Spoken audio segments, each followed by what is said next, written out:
దేశం మొత్తం రగిలిపోతోంది. ప్రజలందరికీ కోపం కట్టలు తెంచుకుంటోంది. ఓ మానవ మృగం చేసిన దారుణంపై ఒక్కొక్కరి రక్తం ఉడికిపోతోంది. ముఖ్యంగా మహిళలకు కంటి మీద కునుకు లేకుండా చేసిన ఆ రాక్షసుడిపై జనం ఆగ్రహంతో ఊగిపోతున్నారు. కళ్ళ ముందు కనిపిస్తే తొక్కి చంపేసేలా ఉన్నారు.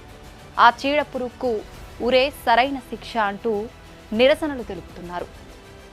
నిర్భయ ఘటన జరిగి 12 ఏళ్లు గడుస్తున్నా దేశంలో మళ్లీ అలాంటి పరిస్థితులే ఉండటంపై బగ్గుమంటున్నారు. కొత్త చట్టాలు ఎన్ని వచ్చినా మహిళలకు రక్షణ లేదంటూ ఆందోళనలు చేస్తున్నారు. మమ్మల్ని బతకనివ్వరా అంటూ పాలకులను దేశ ప్రజలు ప్రశ్నిస్తున్నారు. ఎన్నాళ్లు తమపై అఘాయిత్యాలు చేస్తారంటూ మండిపడుతున్నారు.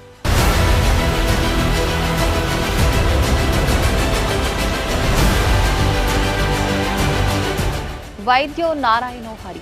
వైద్యులు దేవుళ్లతో సమానమని అర్థం.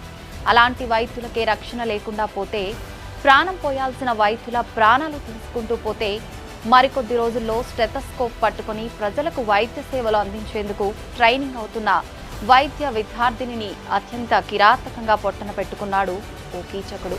పశ్చిమ బెంగాల్ రాజధాని కోల్కతాలో జరిగిన ఈ అమానుష ఘటన యావత్ దేశాన్ని కుదిపేస్తోంది. కోల్కతాలోని ఆర్జికర్ మెడికల్ కాలేజీలో ట్రైనీ డాక్టర్ను దారుణంగా అత్యాచారం చేసి చంపేశారు. ఈ అత్యాచార హత్య ఘటన యావత్ దేశాన్ని దిగ్భ్రాంతికి గురిచేస్తోంది. ఈ కేసులో బాధితురాలికి న్యాయం చేయాలని డాక్టర్లు, ప్రజలు రోడ్డెక్కి నిరసన తెలుపుతున్నారు. భారతీయ మెడికల్ హిస్టరీలోనే ఓ డాక్టర్పై ఇంతటి దారుణం జరగటం ఇదే తొలిసారి. ప్రస్తుతం ఈ కేసును సిబిఐ విచారిస్తుండగా ఆ రోజు జరిగిన ఘటనలపై అనేక కొత్త విషయాలు ప్రతిరోజు వెలుగు చూస్తున్నాయి. ఆర్జికర్ మెడికల్ కాలేజీ అవినీతి పుట్టగా మారిపోయిందనే విమర్శనలు వెల్లువెత్తుతున్నాయి. మాజీ ప్రిన్సిపల్ సందీప్ ఘోష్ అవినీతి అంతా ఇంతా కాదని తెలుస్తోంది. దేశాన్ని కుదిపేస్తున్న ఈ ఘటన వివరాల్లోకి వెళ్తే, ఆగస్టు 9న కోల్కతాలోని ఆర్జికర్ మెడికల్ కాలేజ్ అండ్ హాస్పిటల్లోని సెమినార్ హాల్లో ఉదయం 9 గంటలకు ట్రైనీ డాక్టర్ మృతదేహం లభ్యమైంది. అయితే బాధితురాలు ఆత్మహత్య చేసుకుందని తల్లిదండ్రులకు సమాచారం అందించారు. ఆ తర్వాత పోలీసు అధికారులు అక్కడికి చేరుకున్నాక అత్యాచారం, హత్యగా నిర్ధారించారు. బాధితురాలి తల్లిదండ్రులు ఘటనా స్థలానికి చేరుకున్నప్పటికీ వాళ్లను 3 గంటల పాటు తమ కూతురిని చూడనివ్వలేదు. పోలీసులు తెలిపిన వివరాల ప్రకారం నిందితుడు సంజయ్ రాయ్ బాధితురాలిపై అత్యాచారానికి ఒడిగట్టే ముందు కోల్కతాలోని 2 వ్యభిచార గృహాలకు వెళ్లాడు. ఘటన జరిగిన ఆగస్టు 8న రాత్రిపూట సంజయ్ రాయ్ మద్యం సేవించి ఆసుపత్రికి చెందిన మరో సివిక్ వాలంటీర్తో కలిసి కోల్కతాలోని రెడ్ లైట్ ఏరియాలకు వెళ్లాడు. వీరిద్దరూ కలిసి ఓ 2-వీలర్ను అద్దెకు తీసుకుని తొలుత సోనాగచ్చికి అర్ధరాత్రి సమయంలో వెళ్లారు. అక్కడ రాయ్ వ్యభిచార గృహం బయట నిల్చోగా అతడి మిత్రుడు లోపలికి వెళ్లాడు. అనంతరం రాత్రి 2 గంటల సమయంలో దక్షిణ కోల్కతాలోని ఓ వ్యభిచార గృహానికి వెళ్లారు. ఆ సమయంలో రోడ్డుపై వెళ్తున్న ఓ మహిళను కూడా సంజయ్ రాయ్ వేధింపులకు గురిచేశాడు. ఉదయం 3:50 సమయంలో రాయ్ ఆర్జికర్ ఆసుపత్రికి చేరుకున్నాడు. తొలుత ఆపరేషన్ థియేటర్ డోర్ను పగలగొట్టిన నిందితుడు 4:03 సమయంలో అత్యవసర విభాగంలోకి ప్రవేశించాడు. ఆ తర్వాత 3వ అంతస్తులో ఉన్న సెమినార్ గదిలోకి వెళ్లాడు.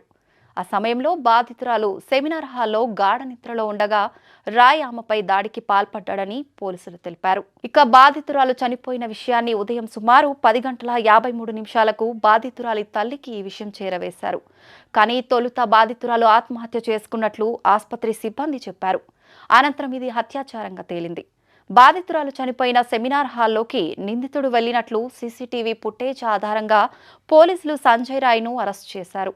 దీనిపై దేశవ్యాప్తంగా తీవ్ర ఆందోళనలు వెల్లువెత్తడంతో కేసును సిబిఐకి అప్పగించారు.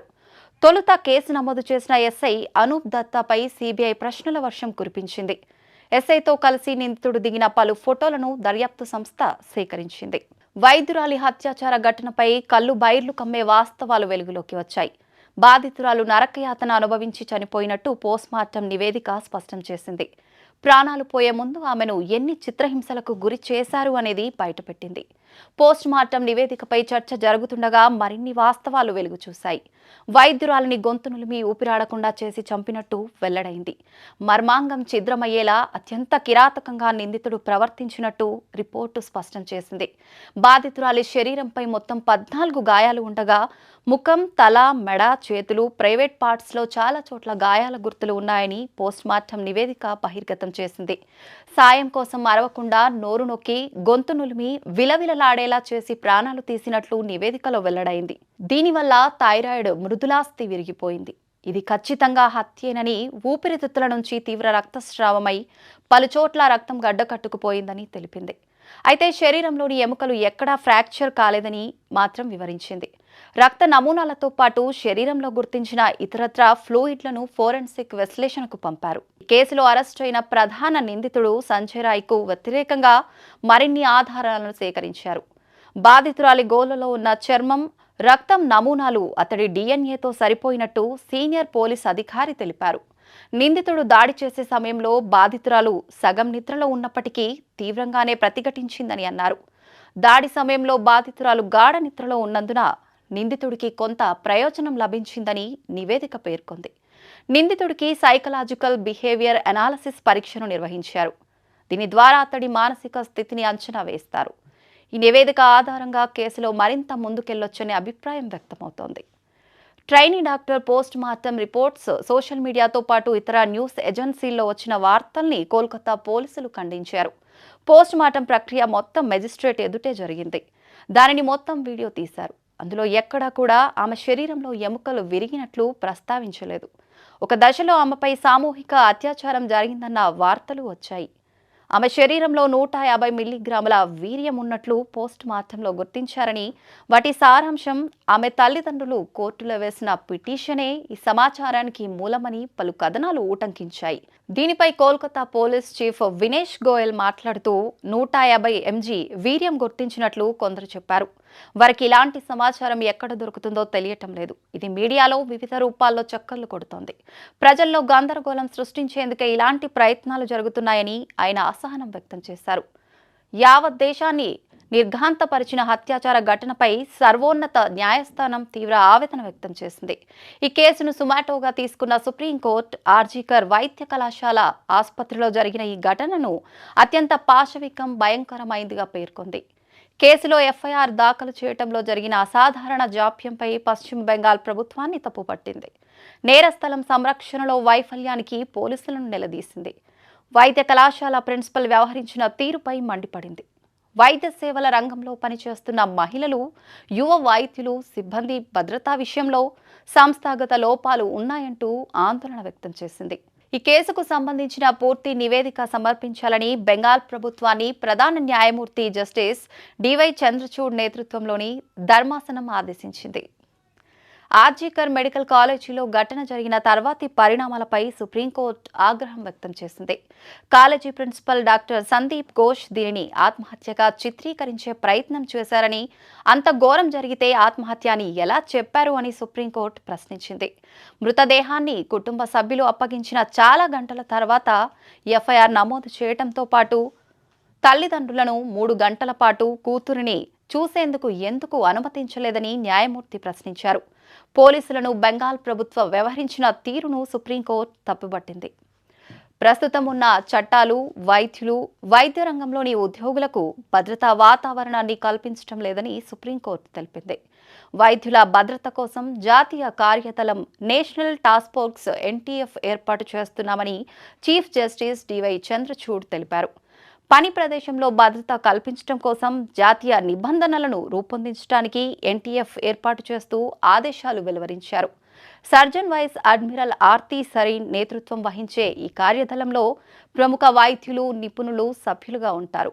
అన్ని ఆసుపత్రుల్లో సురక్షిత పరిస్థితులను కల్పించేందుకు చేపట్టాల్సిన చర్యలపై 3 వారాల్లో నివేదిక ఇవ్వాలని ఎన్టీఎఫ్ను ధర్మాసనం ఆదేశించింది. వైద్యుల భద్రత కోసం సుప్రీంకోర్టు నియమించిన నేషనల్ టాస్క్ ఫోర్స్లో ఇద్దరు హైదరాబాద్ ప్రముఖులు ఉన్నారు. ఒకరు AIG hospitals chairman doctor D Nageshwar Reddy కాగా, మరొకరు Delhi AIIMS director doctor Srinivas. వీరితో పాటు doctor Pratima Murthy, doctor Govardhan Dutt, doctor Saumitra Rawat, professor Anita Saxena, professor Pallavi Saple, doctor Padma Srivastava NTF సభ్యులుగా నియమితులయ్యారు. కేంద్ర కేబినెట్ కార్యదర్శి, హోంశాఖ కార్యదర్శి, ఆరోగ్య కుటుంబ సంక్షేమ శాఖ కార్యదర్శి, జాతీయ ఆరోగ్య కమిషన్ చైర్పర్సన్, జాతీయ పరీక్షా మండలి అధ్యక్షుడు సభ్యులుగా ఉంటారు. హాస్పిటల్స్లో వైద్యుల భద్రతపై సుప్రీంకోర్టు కీలక సూచనలు చేసింది. ఆసుపత్రుల్లో అత్యవసర సేవలు అందించే గదుల వద్ద అదనపు భద్రతా ఏర్పాట్లు చేయాలని చెప్పింది. ఆసుపత్రుల్లోకి ప్రమాదకర వస్తువులు రాకుండా బ్యాగేజీ తనిఖీ చేయాలి. పేషెంట్లు కాకుండా లోపలికి వచ్చే సందర్శకుల సంఖ్యపై పరిమితి ఉండాలి. రద్దీని నిర్వహించడానికి భద్రతా సిబ్బందికి ఏర్పాటు చేయాలి. వైద్యులు, నర్సులకు విశ్రాంతి గదుల వసతి కల్పించాలి. మహిళలు, పురుషులకు వేరువేరుగా గదులు ఉండాలి. Biometric, face recognition equipments install చేసి హాస్పిటల్లోని అన్ని ప్రాంతాల్లో సరిపడా వెలుతురు, సీసీ కెమెరాలను అమర్చాలని సుప్రీంకోర్టు సూచించింది. మరీ ముఖ్యంగా రాత్రి 10 గంటల నుంచి తెల్లవారుజామున 6 గంటల మధ్యలో రవాణా సదుపాయం కల్పించాలని తెలిపింది. ఆర్జికర్ మెడికల్ కళాశాల అవినీతి పుట్టగా మారిపోయిందనే విమర్శనలు వెల్లువెత్తుతున్నాయి. ఆ కళాశాల మాజీ ప్రిన్సిపల్ సందీప్ ఘోష్ అవినీతి అంతా ఇంతా కాదని తెలుస్తోంది. చివరికి అనాథ శవాలను కూడా సందీప్ ఘోష్ విక్రయించేవాడని, బంగ్లాదేశ్కు అక్రమంగా ఔషధాలను ఎగుమతి చేసేవాడని మాజీ ఉద్యోగి పేర్కొన్నారు. వాడేసిన సిరంజులు, ఇతర సామాగ్రిని కూడా రీసైక్లింగ్ చేసి సొమ్ము చేసుకునేవాడని తెలిసిందే. గత ఏడాది వరకు ఇదే కళాశాలలో పనిచేసి ప్రస్తుతం ముర్షిదాబాద్ డిప్యూటీ మెడికల్ కాలేజ్ సూపరింటెండెంట్గా ఉన్న అఖ్తర్ అలీ పలు విషయాలపై ఈయనపై ఉన్నతాధికారులకు గతంలోనే ఫిర్యాదు చేశారు. తాజాగా ఈ ఆరోపణలపై ఏర్పాటైన సిట్ ఇటీవల అఖ్తర్ను విచారణకు పిలిపించింది. ఆయన ఫిర్యాదుల ఆధారంగా ఘోష్పై ఎఫ్ఐఆర్ నమోదైంది. అనాథ శవాలు, వినియోగించిన సిరంజులు, సెలైన్ బాటిల్స్, రబ్బర్ గ్లౌజుల వంటివి ఆసుపత్రిలో ప్రతి 2 రోజులకు 500 నుంచి 600 కిలోలు పోగయ్యేవి.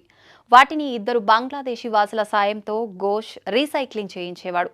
వీటిపై ఆలీ అప్పట్లోనే విజిలెన్స్ కమిషన్, ఏసీబీ, హెల్త్ డిపార్ట్మెంట్లకు ఫిర్యాదు చేశాడు. అప్పట్లో ఆయనపై వేసిన ఎంక్వైరీ కమిటీలో తాను కూడా సభ్యున్నని, అతడు దోషిగా తేలినా ఎవరూ చర్యలు తీసుకోలేదని పేర్కొన్నాడు. ఇక సందీప్ ఘోష్ తరచూ భార్యపై అమానవీయంగా దాడికి పాల్పడినట్లు ఆరోపణలు ఉన్నాయి. ఆమె సిజైరియన్ చేయించుకొని బిడ్డకు జన్మనిచ్చిన 14 రోజుల తర్వాత ఘోష్ తీవ్రంగా ఆమెపై దాడి చేసినట్లు ఇరుగు పొరుగు వారు చెబుతున్నారు. ఈ ఘటనలో ఆమెకు కుట్లు పగిలి తీవ్ర రక్తస్రావమైనట్లు పేర్కొన్నారు.